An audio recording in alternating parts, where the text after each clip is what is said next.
मल्लिकार्जुन ज्योतिर्लिंग भारत के 12 ज्योतिर्लिंगों में से एक है। अत्यधिक पवित्र है, जो आंध्र प्रदेश के श्रीशैलम में स्थित है। यह मंदिर सिर्फ एक मंदिर नहीं है, आध्यात्मिक ऊर्जा और प्राकृतिक सौंदर्य का अद्भुत संगम है। यह मंदिर श्रीशैलम के घने जंगलों और पहाड़ियों के बीच स्थित है, जो नल्लामल्ला हिल्स का हिस्सा है। पास में बहने वाली कृष्णा रिवर इस जगह को और भी पवित्र और सुंदर बनाती है। यहाँ का वातावरण बेहद शांत, हरियाली से भरा और ध्यान भक्ति के लिए उपयुक्त है। यहाँ भगवान शिव मल्लिकार्जुन और माता पार्वती ब्रह्मा के रूप में विराजमान है।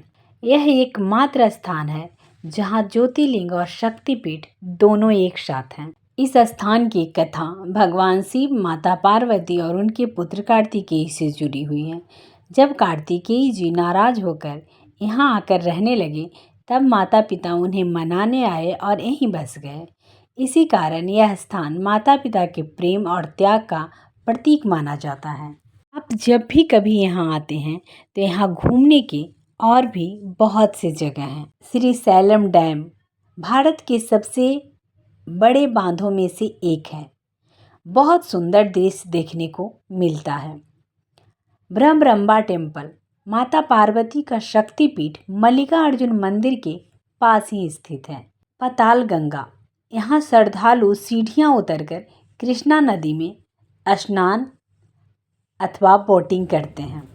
अक्का महादेवी कैव्स प्राकृतिक गुफाएं, जहाँ ध्यान और साधना का विशेष महत्व है। कहा जाता है कि महाशिवरात्रि में सबसे बड़ा उत्सव लाखों श्रद्धालुओं की भीड़ इकट्ठा होती है। यह उत्सव बड़े ही धूमधाम से मनाया जाता है। सावन माह पूरे महीने विशेष पूजा होती है। कार्तिक मास दीपों और भक्ति का अद्भुत दृश्य देखने को मिलता है। अब सवाल उठता है कि आप श्रीशैलम कैसे पहुँचे। तो श्रीशैलम पहुँचने के लिए आप सबसे पहले हैदराबाद पहुँचे। हैदराबाद से बस या टैक्सी द्वारा आप श्रीशैलम जा सकते हैं। एक महत्वपूर्ण जानकारी, श्रीशैलम जाने के लिए बस या टैक्सी आपको सुबह 6 बजे मिलेगी और उधर से 6 बजे से पहले आप लौट सकते हैं, क्योंकि सुबह 6 से शाम 6 बजे तक ही वाहन चलती है। बीच में घने जंगलों में गाड़ी रात में नहीं चलती है, इसीलिए आप दिन में ही यात्रा कर सकते हैं।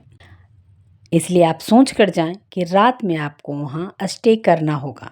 यह स्थान सिर्फ दर्शन का नहीं है, बल्कि मन की शांति और भक्ति, प्रकृति के बीच खुद को महसूस करने का अनुभव भी देता है। अगर आप श्रीशैलम में एक नाइट रुकेंगे, आपको लगेगा काश हम 2-3 दिन और रहते। इतनी खूबसूरती है। कहा जाता है भगवान वैसे स्थान पे बसते थे जहाँ शांति होती थी। जहाँ शिव हैं वहीं शांति है, और जहाँ शांति है वहीं भक्ति है, क्योंकि शिव सिर्फ ही देवता नहीं, बल्कि मन की स्थिरता, आत्मा की पवित्रता और जीवन का संतुलन है।